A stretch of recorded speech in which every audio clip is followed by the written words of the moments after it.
Hai Japers, siapa yang suka nonton video tentang olahraga menembak? Mimin suka banget nih olahraga. Selain mengasah kemampuan untuk fokus, menembak juga mengajarkan kita untuk sabar. Film action Sniper merupakan film yang Mimin suka. Selain keren, film ini menyajikan cara menembak yang mengagumkan.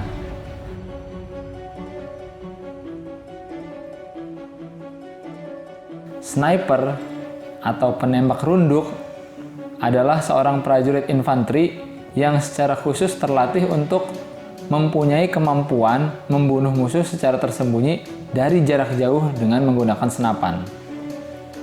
Istilah ini muncul pada tahun 1770-an pada prajurit-prajurit kolonial Inggris di India dari kata snipe, yaitu sejenis burung yang sangat sulit didekati dan ditembak. Mereka-mereka yang mahir memburu burung ini diberi julukan sniper.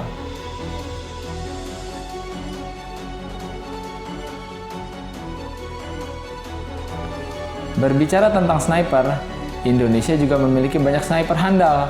Salah satunya adalah almarhum Tatang Koswara. Akhir tahun 1975, militer Indonesia melakukan operasi militer terpanjang dalam sejarah TNI, yaitu Operasi Seroja di Timur Timur. Operasi militer terpanjang dalam sejarah itu melibatkan seluruh unsur, yaitu Angkatan Darat, Angkatan Laut, dan Angkatan Udara. Selain itu, dalam Operasi Seroja, para sniper TNI pun langsung diterjunkan ke medan laga. Salah satunya adalah Tatang Koswara. Tahun 1977, Tatang lantas mendapat penugasan cukup berat di tim-tim. Pada gerilyawan Fretilin yang merupakan lawan TNI ternyata jago berperang dan memiliki persenjataan yang lumayan baik. Bahkan, pada tanggal 15 Mei 1977, dalam pertempuran yang berlangsung di Lalua dan Lobugov, TNI kehilangan lebih dari 100 prajurit yang gugur di medan pertempuran. Pada saat itu, pasukan ABRI mengalami kerugian besar karena yang gugur mencapai ratusan dalam satu hari. Sebenarnya sudah ada sniper, tapi peran mereka bertugas sebatas melindungi pasukan, kata Tatang. Padahal, cara bertempur sniper yang pernah saya pelajari, ia harus masuk jauh ke wilayah musuh untuk menciptakan kekacauan dan sekaligus melemahkan semangat bertempur musuh, papar Tatang.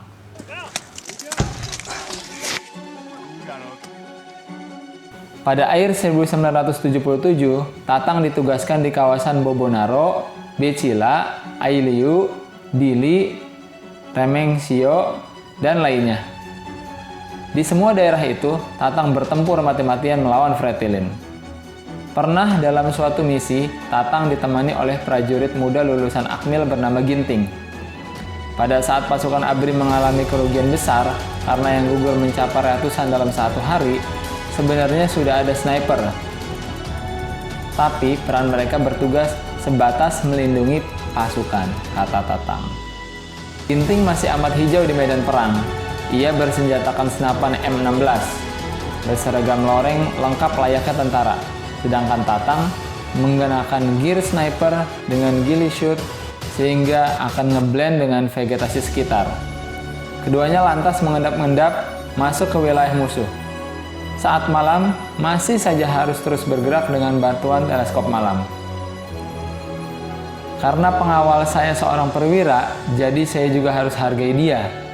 Lalu saya tanya, sebaiknya di mana kita akan mengendap sehingga lokasi dan posisinya sulit diketahui musuh, jelas Tatang. Secara teori, Ginting menyarankan saya untuk mengendap di ketinggian, sehingga bisa mengincar dan melumpuhkan musuh. Tetapi saran itu langsung saya tolak karena terlalu berbahaya, sahut Tatang. Tatang kemudian mengajak Ginting memilih persembunyian di pinggir tebing curam yang sangat tersembunyi, sehingga tidak akan diketahui musuh. Benar saja, esok harinya, posisi ketinggian yang sebelumnya disarankan Ginting disisir oleh patroli musuh yang jumlahnya puluhan. Terkejut Tatang mendapati lawan yang begitu banyak.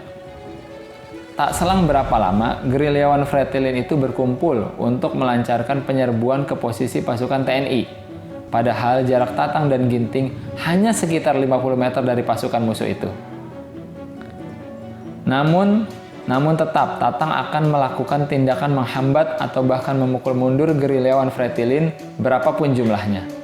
Tatang lantas mengontak Edi Sudrajat agar pasukan TNI yang berpatroli di sekitar situ agar melakukan serangan dadakan kepada Fretilin sehingga akan memecah konsentrasi lawan. Tak berapa lama, tembakan gencar menyalak menghujani gerilyawan Fretilin yang berasal dari patroli TNI. Tatang lantas memasang peredam suara pada moncong senapan Winchester model 70-nya. Seperti malaikat pencabut nyawa, dengan tenang Tatang membidik sasaran dan menekan pelatuk dengan cekatan. Headshot, headshot, headshot, gila. Tembakan Tatang semuanya menghantam kepala musuh. Satu persatu gerilyawan Fretilin yang berjarak sekitar 300-600 meter dari posisi Tatang menembak, tumbang. Hal ini membuat musuh panik. Bukan kepalang lantaran mereka bingung, ada tembakan jitu namun tak tahu dari mana asalnya. Nah, itulah salah satu cerita sniper terbaik Indonesia. Kita patut bersyukur memiliki pejuang-pejuang tangguh di TNI. Bravo TNI!